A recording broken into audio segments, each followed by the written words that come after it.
নমস্কার বন্ধুরা, welcome to হুদাতি sports.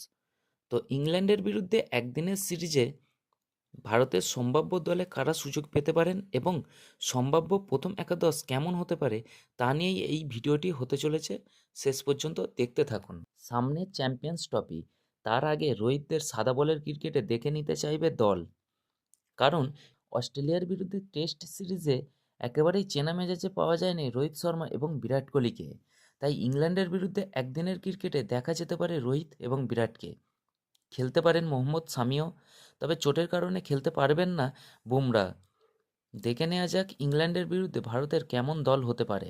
Opener হিসেবে ইংল্যান্ডের বিরুদ্ধে দেখা যেতে পারে রোহিত শর্মা এবং জয়সওয়ালকে। তৃতীয় ওপেনার হিসেবে দলে থাকবেন শুভমান গিল। 2023 সালের একদিনের বিশ্বকাপে রোহিত শর্মার নেতৃত্বে ফাইনাল খেলেছিল দল, তাই চ্যাম্পিয়ন্স ট্রফিতেও তাকে সুযোগ দেওয়া হবে বলেই মনে করা হচ্ছে। সেই জন্য ইংল্যান্ডের বিরুদ্ধেও খেলানো হবে রোহিতকে। তবে শুভমান একদিনের দলে প্রথম একাদশে সুযোগ পাবেন কিনা তা বলা কঠিন, তবে দলে থাকবেন তিনি। 3 নম্বরে খেলবেন কোহলি। 4 নম্বরে খেলতে পারেন শ্রেয়াস আয়ার। ঘরোয়া ক্রিকেটে নিয়মিত রান করছেন তিনি। সেই সঙ্গে উইকেট রক্ষক হিসেবে থাকবেন ঋষভ পান্ত এবং সঞ্জু স্যামসন। তবে তাদের দুজনের মধ্যে যে কোনো একজন সুযোগ পাবেন। পাল্লা ভারী পন্থের। সঞ্জু ফর্মে রয়েছেন। দলে থাকবেন লোকেশ রাহুলও। তাকে বাদ দিয়ে ইংল্যান্ডের বিরুদ্ধে হয়তো নামবে না ভারত।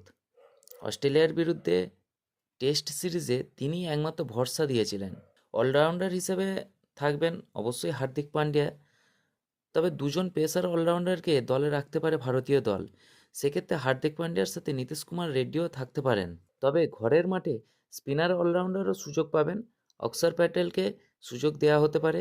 খেলতে পারেন রবীন্দ্র জাদেজাও। স্পিনারদের ক্ষেত্রে অবশ্যই নির্বাচকদের প্রথম পছন্দ সাদা বলের ক্রিকেটে কুলদীপ যাদব, কিন্তু তার চোট রয়েছে। যদি তিনি ফিটনেস পরীক্ষায় পাস না করেন তবে রবি বিষ্ণুই খেলতে পারেন।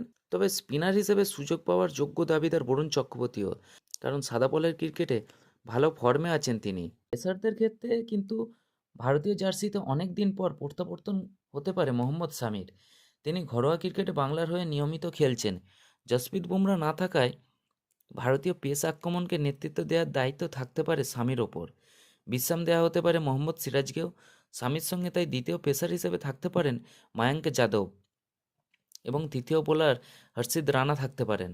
তো সম্ভাব্য প্রথম একাদশ হতে পারে ওপেনারে রোহিত শর্মা এবং জয়সওয়াল, 3 নম্বরে কোহলি, 4 নম্বরে শ্রেয়াস আয়ার, 5 নম্বরে ঋষভ পন্থ, 6 নম্বরে হার্দিক পান্ডিয়া, 7 নম্বরে অক্ষর প্যাটেল, 8 নম্বরে রবীন্দ্র জাদেজা, 9 নম্বরে কুলদীপ যাদব, 10 নম্বরে মায়াঙ্ক যাদব এবং শেষে মোহাম্মদ শামি।